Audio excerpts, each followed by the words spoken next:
अस्सलाम वालेकुम। आज के दौर में इंसुलिन के इंजेक्शन से कौन वाकिफ़ नहीं। इंसुलिन का इंजेक्शन डायबिटीज़ यानी शुगर को कंट्रोल करने के लिए लगाया जाता है। अगर हम शुगर और इंसुलिन की हिस्ट्री को चेक करें तो 1921 से पहले डायबिटीज़ यानी शुगर का मर्ज़ एक डेडलीस्ट डिजीज़ था, यानी कि इंतहाई एक ख़तरनाक बीमारी थी। जिस तरह आज के दौर में एड्स की बीमारी और कैंसर की बीमारी एक ख़तरनाक बीमारी है। 1921 यानी 1921 से पहले जो टाइप 2 डायबिटीज़ जिन मरीज़ों में इंसुलिन तो बन रही होती थी लेकिन इतनी मिकदार में नहीं बन रही होती थी जितनी बॉडी को ज़रूरत होती थी, तो ऐसे मरीज़ों में शुगर को कंट्रोल करने के लिए शराब का इस्तेमाल किया जाता, यानी उन मरीज़ों को वाइन का इस्तेमाल करवाया जाता है और मरीज़ों को काफ़ी दिनों तक भूखा रखा जाता, यानी स्टारवेशन स्टेटस में रखा जाता। इसके अलावा मीठी चीज़ खाने को कोई भी नहीं दी जाती थी। और इसके अलावा टाइप 2 डायबिटीज़ यानी कि शुगर के मरीज़ों में हॉर्स राइडिंग यानी घोड़ा भगाने की एक्सरसाइज करवाई जाती और ये टाइप 2 डायबिटीज़ का उस वक्त तक एडवांस ट्रीटमेंट कहलाया जाता था। लेकिन टाइप 1 डायबिटीज़ जिसमें शुगर के मरीज़ में बिल्कुल भी इंसुलिन नहीं बन रही होती और मरीज़ों को हम इंसुलिन का इंजेक्शन लगाते हैं ताकि ब्लड शुगर को कंट्रोल किया जा सके, तो 1921 से पहले टाइप 1 डायबिटीज़ का कोई इलाज नहीं था और मरीज़ को अगर टाइप 1 डायबिटीज़ हो जाती तो वो कुछ ही दिनों में इस बीमारी से मर जाता था। क्योंकि टाइप 1 डायबिटीज़ में हर हाल में इंसान को इंसुलिन लगानी पड़ती है जिससे ब्लड शुगर कंट्रोल रहती है और बॉडी के ऑर्गन्स या डैमेज नहीं होते और इंसान सेहतमंद ज़िंदगी गुजारता है। लेकिन 1921 से पहले इंसुलिन ईजाद नहीं हुई थी तो वो मरीज़ ज़्यादा दिन तक ज़िंदा नहीं रह सकते थे और वो मौत की लपेट में आ जाते थे।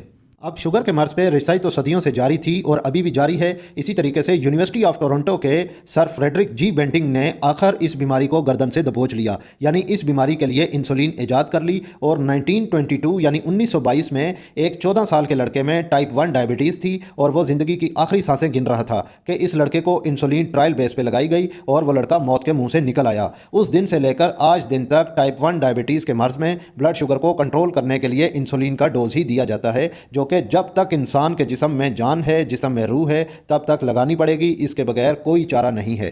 आज के जदीद दौर में इंसुलिन को मुख्तलिफ क्लासेस मुख्तलिफ ग्रुप्स में क्लासीफाई किया गया है, जिसमें इंसुलिन की टाइप बताई जाती है और उसका ऑनसेट ऑफ एक्शन यानी कितने वक्त में उसने अपना काम शुरू कर देना है और कितने वक्त तक वो इंसुलिन काम करती रहेगी। तो इंसुलिन को 5 ग्रुप्स में क्लासीफाई किया गया है। सबसे पहले हम बात करते हैं रैपिड एक्टिंग इंसुलिन की। तो इसका ऑनसेट ऑफ एक्शन 3 मिनट से शुरू होता है और 20 मिनट तक इसका ऑनसेट ऑफ एक्शन रहता है और ये हमारी बॉडी में 5 से 6 घंटे तक मुसलसल काम करती रहती है।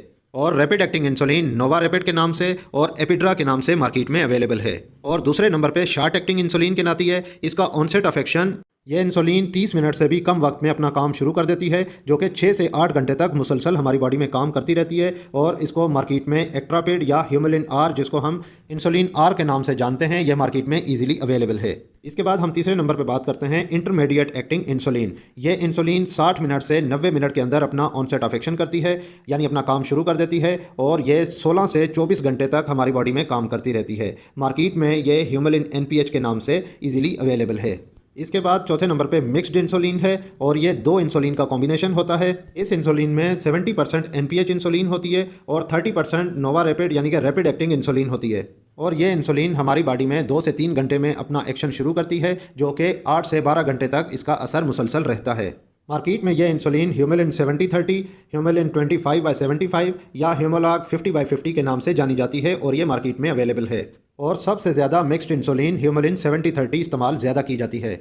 और 5वें नंबर पे यानी आखिरी इंसुलिन हमारे पास लॉन्ग एक्टिंग इंसुलिन होती है और ये मार्केट में लेंटस के नाम से जानी जाती है और ये सबसे ज़्यादा महंगी होती है और ये हमारी बॉडी में इसका कोई ऑनसेट ऑफ एक्शन नहीं होता, यानी ये स्लोली वर्क करती है और इसका कोई पीक टाइम नहीं होता और इस इंसुलिन को 24 घंटे में एक बार लगाया जाता है, यानी ये इंसुलिन लॉन्ग एक्टिंग इंसुलिन हमारी बॉडी में 24 घंटे तक मुसलसल काम करती रहती है। अगर हम बात करें हॉस्पिटल्स की तो हॉस्पिटल में सबसे ज़्यादा इस्तेमाल rapid acting short acting insulin का इस्तेमाल किया जाता है, जबकि घरों में, ऑफिस में या पेशेंट कहीं पे भी हो तो ऐसे अफराद में मिक्स्ड इंसुलिन इस्तेमाल की जाती है, जो कि ह्यूमेलिन 70/30 या 50/50 या 25/75 हो सकती है।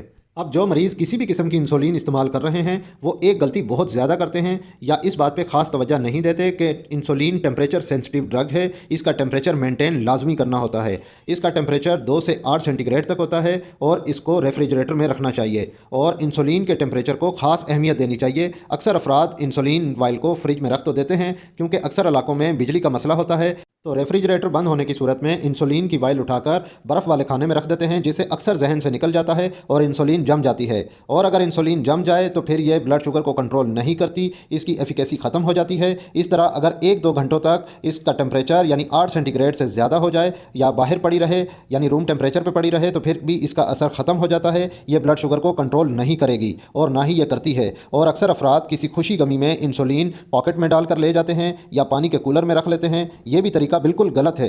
इंसुलिन को हमेशा आइस पैक या वैक्सीन कैरियर में ही लेकर जाना चाहिए ताकि इंसुलिन की एफिकेसी बरकरार रहे। और अगर आप इन बातों पर अमल नहीं करते तो मेरा यह कहना है कि आप अपनी ज़िंदगी के साथ धोखा कर रहे हैं, क्योंकि जिस मेडिसिन में अब उसका असर ही नहीं है तो आप इंजेक्शन लगा के भी तकलीफ़ दे रहे हैं और ख़ुद को भी धोखा दे रहे हैं। और आपकी बॉडी में दिन ब दिन ब्लड शुगर लेवल बढ़ती जाएगी जो कि ऑर्गन्स को डैमेज करती है और आप इन छोटी छोटी गलतियों कोताहियों की वजह से एक बड़े मर्ज में मुब्तला हो जाते हैं। तो अपनी सेहत का ख़ास ख्याल रखें, क्योंकि सेहत से ऊपर कोई चीज़ नहीं है। जान है तो जहान है।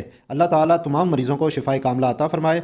मुझे रखें दुआओं में याद। और ये वीडियो आपको कैसी लगी और आप किस कंट्री और किस सिटी से देख रहे हैं, कमेंट करके लाजमी बताइएगा। वीडियो अच्छी लगी हो तो वीडियो को लाइक कीजिए और मेरे इस यूट्यूब चैनल को सब्सक्राइब कर लें ताकि मज़ीद ऐसी वीडियोस देखने के लिए हर वीडियो का नोटिफिकेशन आपको मिलता रहे। तो मिलते हैं नेक्स्ट वीडियो में, तब तक के लिए अल्लाह हाफिज़।